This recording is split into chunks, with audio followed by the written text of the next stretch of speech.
Welcome to our digital stage. My name is Ashleigh Gordon, And I'm Anthony Green. and we are co-founders of Castle of Our Skins. Thank you for joining us for our second installment in our Founders Chat series, where we'll be talking to some true movers and shakers in the arts, the visionaries, leaders, energizer bunnies, get shit done people who not only are Black and proud, but not ironically, happen to be majority women. Today, we have the amazing duo behind the Chicago-based Decomposed. Decomposed is a chamber music experience that honors Black creativity and culture through the music of Black composers. Since 2017, they have created intimate, out-of-the-box experiences that celebrate a mix of genres and sounds of Black music throughout history. They take music out of the concert halls and share it in spaces like art galleries and cafes, which I would love to know more about and how those experiences went. They are architects of creativity and merge various artistic mediums to properly honor the legacy and brilliance, most importantly, of Black composers. With their platform, they plan to change an entire field, which is ambitious as it should be, and they're doing it on their own terms. So welcome. And my first question is really to hear more about you. So can you introduce yourselves? Can you share where you're from? Obviously, both living in Chicago for the organization, but your musical creative journey, and kind of anything else you would love to share about you. Sure. Well, my name's Corey Coleman. I'm the founder and executive director of Decompose. And with my role, basically what I'm kind of like in charge of is seeing the overall strategic vision of the company. I develop the creative concepts for some of our events, as well as handle the marketing. In my day-to-day job, I'm a creative strategist specializing in experiential and digital activations. And basically what that means is I help creative teams come up with creative solutions to solve business objectives in either the physical and the digital space. So I'm a unique hybrid of a creative with a business-oriented mindset. As far as where I'm from the suburbs. So because I'm not used to a whole bunch of city things, that's what inspires me to want to get out more and explore things, because when you live in a place with not a lot of things to do, the city gives you like limitless options. So I just love exploring the city of Chicago. I love going to events and meeting creatives and trying to figure out how we can work together to decompose. So short answer, that's who I am. Yeah, and Danielle, can you introduce who you are and anything else you'd love to share about you? Yes, so I'm Danielle Taylor. I am the artistic director and violist for Decomposed. I'm originally from Oakland, California, and I moved to Evanston 5 years ago to get my master's in violin performance. And so that's how I ended up here. When I'm not doing Decomposed, I also am a writer, and I teach, and I am a parent. And so that's what my life is now. I started playing violin when I was in 4th grade. So I went through the whole public school start and then transitioned into, lessons and decided pretty early on that I was going to be a musician around 13. And so I'm not shocked that I'm still doing it. I am shocked that I have found a completely different way to do it that is much more fulfilling than I thought it would be. So that's me. That is awesome. Thank you for sharing that. So how do we go from a California violinist and a Chicago suburbs wonderful artist, creative, technical, business hybrid person to Decompose? How did you all meet and what's your origin story? Yeah, so what's interesting, I forgot to include this in my intro, but I'm an ex-violinist. So I no longer play. I used to play from the time I was like 5 to 16, and I left the field because I just kind of got bored with it. So I'm not as committed as all the musicians that we kind of regularly work with. But one day I attended this event that was highlighting Black composers, and this light bulb moment went off when I realized that not only did I not hear about Black composers, but it was never in like a setting where they were kind of like easily accessible. So there was this kind of shame that kind of washed over me. Like, not only did I used to play violin, the thought never crossed my mind to even think about Black composers. So from that night, after attending the event, I started researching events in Chicago, trying to figure out when is the next Black composer event. And turns out it wasn't going to happen until the next Black History Month. So I figured, okay, there should be an entire series dedicated to highlighting Black composers. So that night I went to the internet and I started researching musicians in Chicago, and I came across Danielle Taylor purely by fate. And I kind of just emailed her and said, hey, let's start this series highlighting Black composers and Black musicians. And she could tell you like part of the rest of that story, but I just kind of, I like emailing strangers, and that's what I did. Sorry for that. Oh, it's true. And it turns out, I mean, at the time, this was years ago, I didn't like reading email strangers, but it turns out that one caught my eye. I was like, oh, Black composers, okay, this is really interesting. And so I read it, and honestly, I'm not exaggerating. It sounded so perfect, like tailor-made for what I do, that I thought it was a really advanced version of spam. And so I was I was afraid.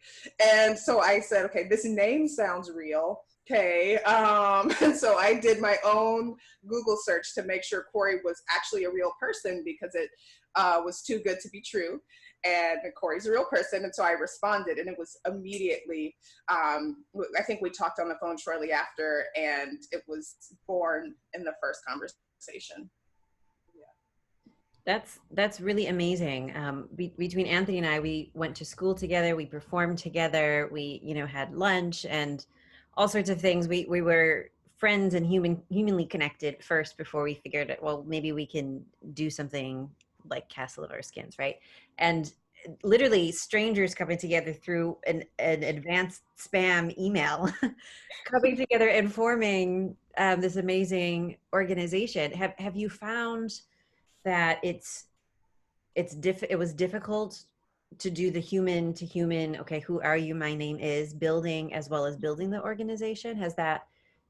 Did you find it to be problematic? Is it in terms of how you engage and interact with one another, the learning experience while you're building, has that been a problem over the years? I wouldn't say it's been a problem, but what's been really interesting about our journey, which makes our story very different than other people, is I really do think it had divine intervention into that. We both share the same mission to like want to highlight not only Black composers, but this deep kind of obsession with Black culture and Black empowerment. And I think if we weren't on the same page in regards to that, it wouldn't be possible. So I think throughout our relationship, it's been about learning how to communicate, learning about each other's styles. And I think it's about being flexible to that and being flexible to each other's lifestyles. So I think because we have those similarities and that respect for one another and that transparency with the company, I think that's really what allows us to grow. So there haven't been too many challenges in terms of working with strangers. What really worked for us is we are on the same page in terms of our mission. And when you're on the same page, then magic kind of happens. I would add too, in addition to being on the same page, and from that to listening to the same things, to growing up in church backgrounds, there's a lot of things that don't have to be explained, even if you don't know each other necessarily. But I think one really important component is trust. There's a level of trust that you know what you're doing, and that your area of the world and your area of this group is what you know. And I'm not going to tell you, I'm not in a place to tell you what happens in that space. And so the deep respect that we have for each other's knowledge really allows us to say, okay, I'm going to trust that you can do this and you're going to do this, and that we're both going to bring the best that we can to this experience. And it's happened that way from day one. And if something can't be done, then we, reach out on our own networks, or we lean on each other. So that plus the transparency. And then also when you're building something from scratch, there isn't the assumption that either of you know everything. There's a lot of, I literally have no clue, and I'm going to give this a try. Right. So I think that's the flexibility piece of being like, all right, we're going to try this new thing, and just rolling with it. I love that. Yeah, there are still moments. Ash and I have been doing this since 2013, and there are still moments where we sit with each other and we just say, nope, we have no clue what we're doing with this project and with this idea, but it's gonna work through some mysterious energy, and it always does, right? That's why we're still going. That's why you're still going. So I love that you all brought up your mission, and I would love for you to talk about your mission and how the programming that you've done aligns with the mission, and what are some of the cool tidbits of programming that you've done over the past years, and are there any magical moments that you want to share? Yeah. So as far as programming, I think what's really deeply rooted in our mission is that Blackness has to be at the center of everything. And that's not only celebrating Black culture, but making sure that we're incorporating as many, all Black people as possible when it comes to the music and when it comes to our collaborators. And when we think about our programming, because of my experiential background, some of the things that I'm always thinking about is how can we adapt the classical music so it's just more than a concert? Like, what other elements can we infuse to make people who aren't part of the classical world more interested in what we're doing? So the ways we're able to do that is when we develop concepts like Decompress, which is our yoga and chamber music. And through that, we're really looking at this other world that doesn't have a lot of representation, and we're bringing our world to be a part of it. So we allow ourselves to be flexible in terms of like mediums that we explore, audiences that we want to tap into, instead of just looking at it from a purely kind of classical kind of standpoint. And that's kind of just like how we approach things. As Blackness is at the center, we truly believe in experimenting and challenging ourselves creatively and not limiting our worlds to who could have exposure to us. Agreed. I would also say that when we talk about Blackness, we don't mean like monolithic people who are Black. It means also continuing to ask ourselves what communities have we left out, and how can we engage and represent and bring people in with everything that we do. So that's always a constant question. That's something that we're always trying to do, from our experiences to our playlists. That's really essential for us. I would add too, in terms of like special moments of the experience and kind of piggybacking off what Danielle was talking about, is like, it really is about that multifaceted Blackness. So in the same concert where you're hearing Florence Price, you will probably hear Meek Mill's Dreams and Nightmares, because both of those pieces and people are, integral to the culture. So we're all about incorporating like all aspects of Black culture to make sure anyone in our audience feels like they're a part of that experience, regardless of what their background is or what they listen to. Speaking of that, the Meek Mill. So first, I think a goal that we haven't said out loud really is that a lot of education programs and organizations want to train people to be classical music's next audience, right? This idea of training people to be able to sit through an experience for an hour and to not have emotional responses and to not speak in all the things that we're so accustomed to doing when we hear classical music. So we very much don't want that. We want to create an entirely different way to experience music, to listen to music, and to interact with musicians. That's much more in line with the way Black folks do it: church, community building, all of it. So that's really important. And then a special experience, we played a set of music for the Museum of Contemporary Art to go along with Arthur Jafa's Prisoner of Love exhibit. And so we had everything from Kirk Franklin to Lizzo to Carlos Simon, arrangement by Joel Thompson, and then, you know, Meek Mill. And you never know how people are going to respond to anything that you do. And at the end, a Black couple came up to me, and this woman, she had to speak on behalf of her boyfriend, who couldn't speak because Meek Mill was his all-time. Dreams and Nightmares was like his deliverance song, you know, like he was emotional. And she was like, this is his favorite song. He gets into a whole different part of himself when he hears it. So thank you for playing it. And he eventually, you know, was able to speak and was just like, I've never heard it. I've never imagined it. And, you know, and to see this vulnerability, but also to see how this raw expression of what it looks like to be seen in a place where you don't think it's going to happen was really powerful, and something that we really hope to achieve in all of the programs and all of the settings that we, you know, offer. That's so beautiful. And I think in my next question already has that to be the answer. But you talk so much about centering Blackness, which is very, very much at heart with what we do as well too. And in doing so, you have such a also in a strong understanding and appreciation for education, right? And for elevating learning and exposure, and not this monolithic, but there's way more connective points than people had ever even realized.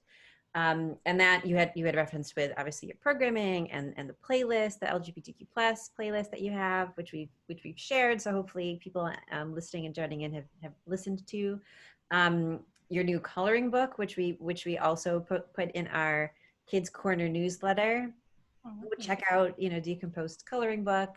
Do you do virtual string lessons, among many, many other things? And Danielle, maybe if you have something else to elaborate on this, but why is education so active and so important and integral to the work of Decomposed? Well, I think most of us growing up as musicians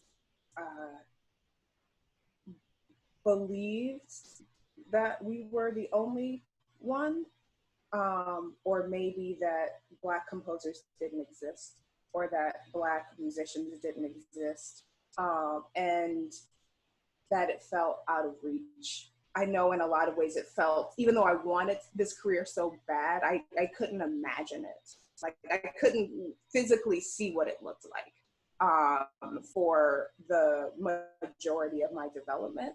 And not having the understanding of our legacy within this particular genre of music had me walking into Oberlin Conservatory as if I was among the first generation of Black people to do it, which is just wrong, right? I should have gone there knowing that George Walker had been there before me.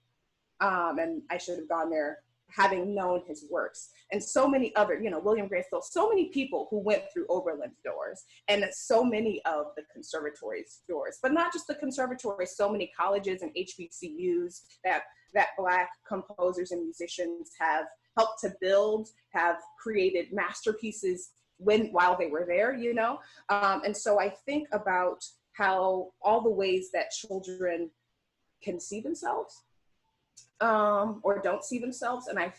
And we really thought about how a coloring book, you know, I imagine if I had seen a coloring book with Black people holding a violin and a viola, I would have been like, well, of course we're out there because it's in a coloring book.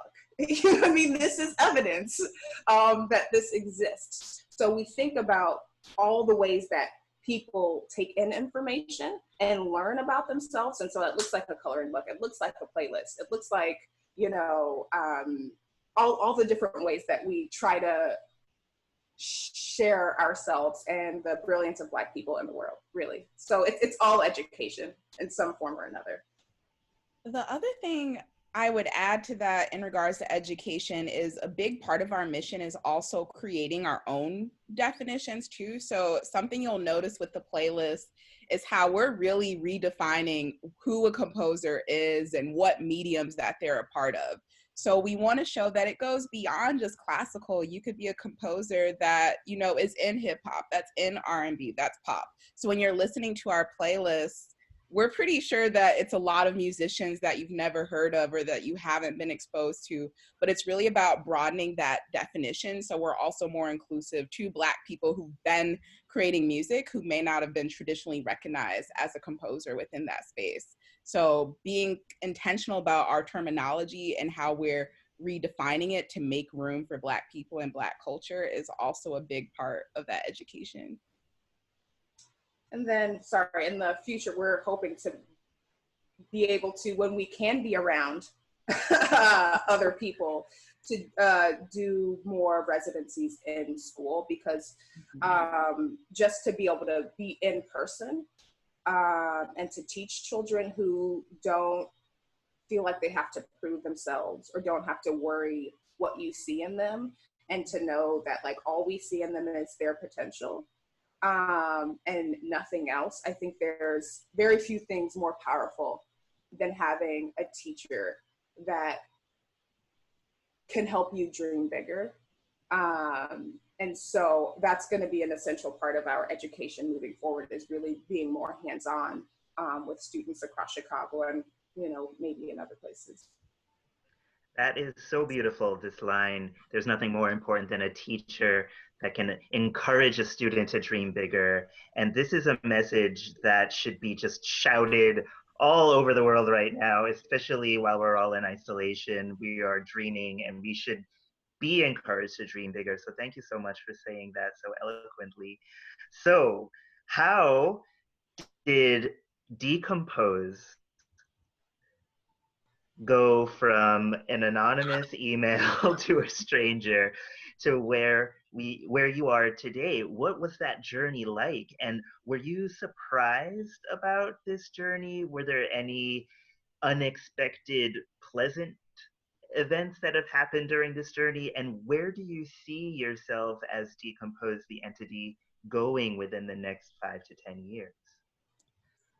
And I'll start with the musical side. So I have this conversation with Corey, and I think we meet in person on the intermission of one of my performances. He's like, "Hi, Corey, you're great. We're best friends. You just don't know it. Okay, bye." You know, that was our in-person meeting. It was very brief. And then so many emails are sent and so many projects are dreamed of. And out of all the ones that are dreamed of, like 1% of them actually, you know, take that next step of doing something about, right? That's just like the nature of being a human. And so I put out an email to all the Black musicians I knew who was interested in this project. And a lot of people were interested, but it turned out that out of the people who were interested, several moved away. And it really, when it came down to it, the people who were able to do it are the people in our current quartet. So all of them were the remaining yes, and it formed a quartet, and I was like, this is great. And we didn't all know each other necessarily, but the first rehearsal, I mean, it was really a family reunion. Even though people didn't necessarily know each other. I think we all subbed on one gig like 2 years before. And so the chemistry with the quartet really has been essential to the longevity of the group. And I wouldn't call it a quartet. I mean, we all play together, but it really is, if you ask anyone in the group, it's really a family. You know, people don't come in just to play the music. And that's part of, again, the centering the Blackness. You're not different. You're not apart from the music that you make.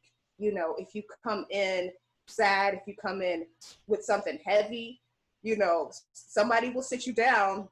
And this has happened, you know, honey, put your instrument down. We talking about it. And this has happened in the middle of a rehearsal, because we know that seeing each other and caring for each other is essential to creating something that's beautiful and vulnerable, right? And seeing each other as people. And I think those are the things that the experiences that we don't have often in our other musical contexts, that we go in there very aware that we're being watched and seen and that we have to produce something, regardless of anything else that's going on in our lives. And so having that family context where we're really caring for each other, and that where we really trust each other and where we will really push each other in a way that we wouldn't necessarily in other groups. You know, we talk a lot more directly, which is a cultural thing. You know, if somebody's out of tune, one of our members is notorious for being like, honey, and we'll just go like this, and we're like, okay, I'm out of tune, I'm gonna play it lower. So those things that seem very small really add up to a sense of belongingness, of being able to come in and rehearsal and know that you can be yourself, that you can speak your mind, that you can speak your mind in your own tongue, that you can speak it in your own tongue and be heard and loved in it. So I think that, and then obviously as we play together more, as we, you know, learn rap at the last minute, as you know, the all make or break relationships, we've survived all of it. So that's my very long answer as to why, you know, it's lasted this long. The thing I would add to that too, which is really pointing to the strength of the relationships, is the way we treat musicians and everyone we collaborate with. Is our philosophy is that these people are not for hire. This is about a relationship that we're building. We want to make sure that they feel like they could speak up creatively. We want this to be a place where they could grow and develop and truly challenge themselves and feel like they're a part of everything Decompose, and it's not just about a few people. So making sure that we treat people with that respect, making sure that we're pulling behind the curtain on how everything is kind of made, and making sure they feel like a part of that is also why we're able to have this trust within the relationship. And I think the beautiful part is just seeing how all these strangers are really just growing together as people. We're becoming better communicators, we're becoming better marketers of ourselves, we're becoming better creators, and that's just from nurturing those relationships. That's beautiful. Thank you for all of that. And it's very obvious in this call that there is a great sense of love and appreciation and respect within the organization. So congratulations, because that is not the case for some other organizations. Okay?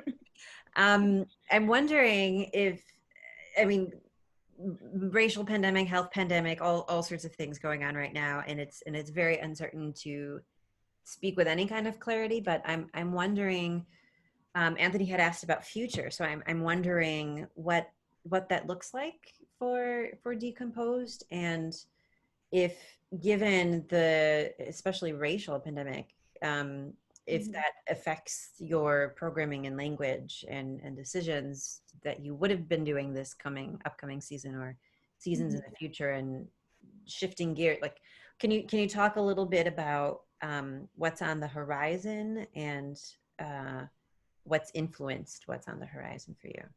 Yeah, I think now more than ever, our mission is just kind of even more relevant. We've always been very intentional about how we approach things, but that intention is just kind of be taken up a notch, and it really reinforces why it's important to center Blackness and why it's important to give Black people these opportunities. So I don't think it really changes too much. It just means we have to dial it up a notch and make sure that not only are we intentional about that in our own process and our collaborations, but really kind of like checking our partners. What are you doing for our community? Does this relationship even make sense for us to explore? Because at this point, it's not about just, you know, building brand equity and doing kind of what seems right. It's what are we doing for our community? Are you in alignment with our mission? Because we're totally fine with turning things away if they don't believe in everything that's going on, and if they haven't really supported the Black community. So I think we just have even more of a closer lens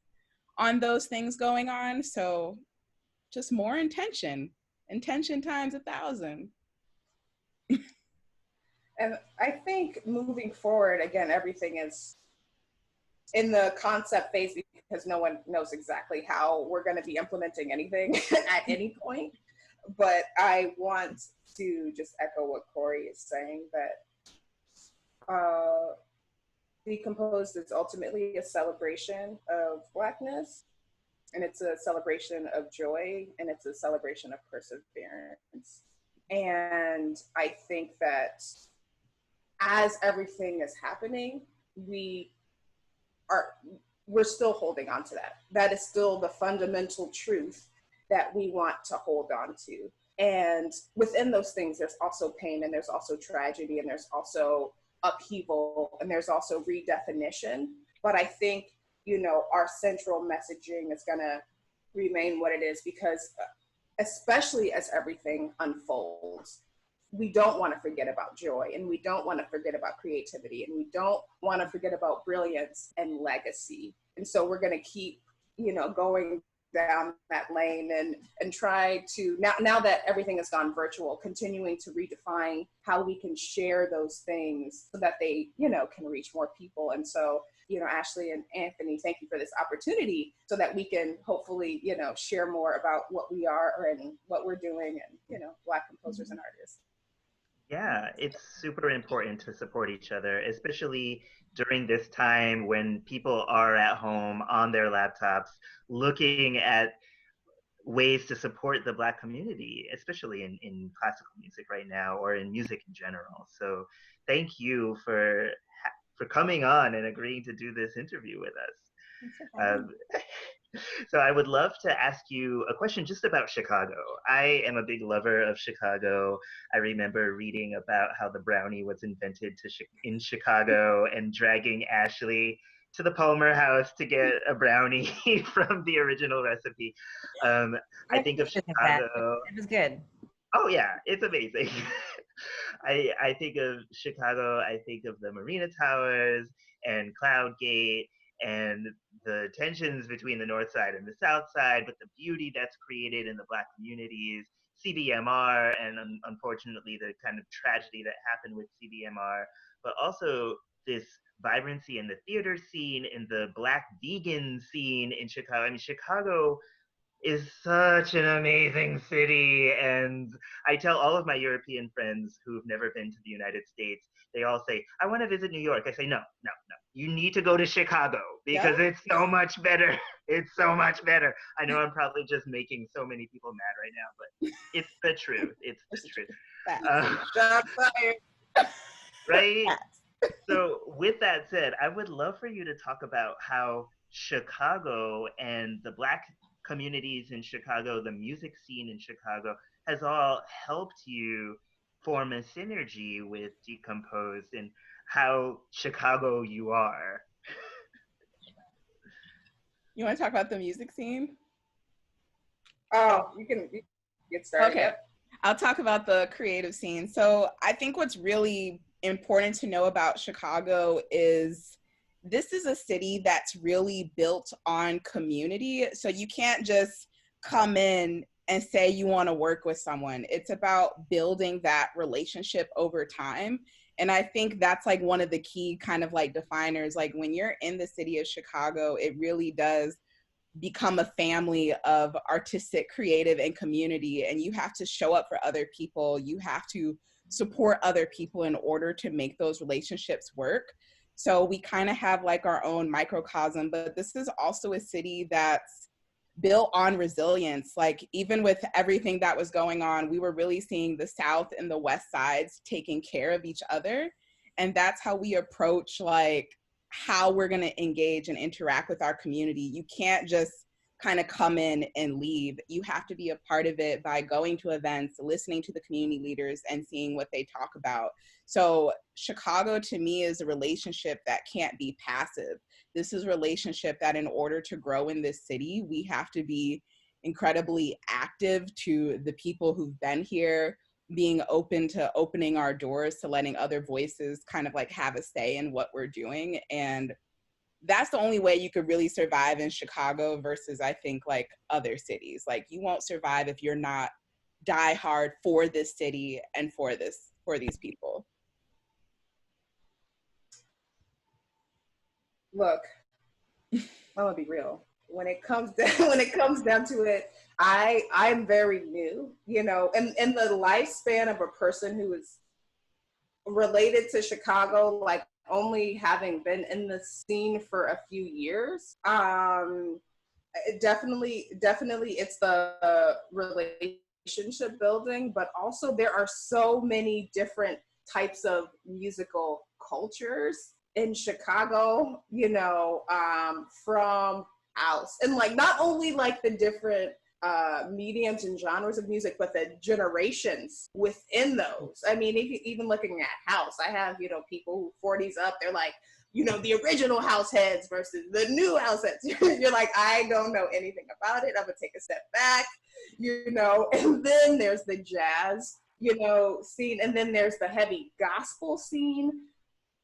It would take lifetimes to really get to know, you know, just how deep and expansive all of those roots are within the city, and obviously hip hop.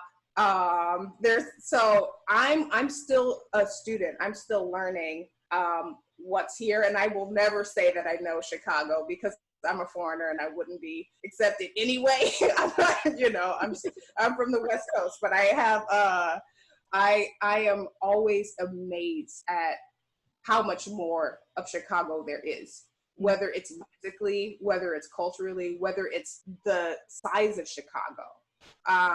It's everything here is so immense, yet still very intimate.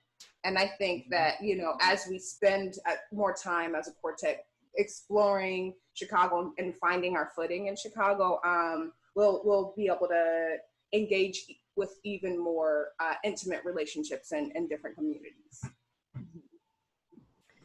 Well, hopefully next time either Anthony, myself, or both are in Chicago, we can explore this relationship in person and hit up all sorts of brownie and Russian tea room and, you know, who knows what, and connect. So very much looking forward to doing this again in person at some point soon.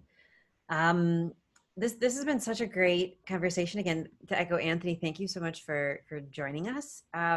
I would love to know how can any and everyone watching this like, follow, tweet, share, get involved, check out those playlists, sign up for virtual lessons, order your children's coloring book. I mean, how can people stay connected and support the amazingness that is Decomposed? Well, everything that you just mentioned is listed on our official website, which is just decomposed.com. If you want to follow us on social media, that's Decomposed Chicago on Facebook and Instagram, as well as within our YouTube.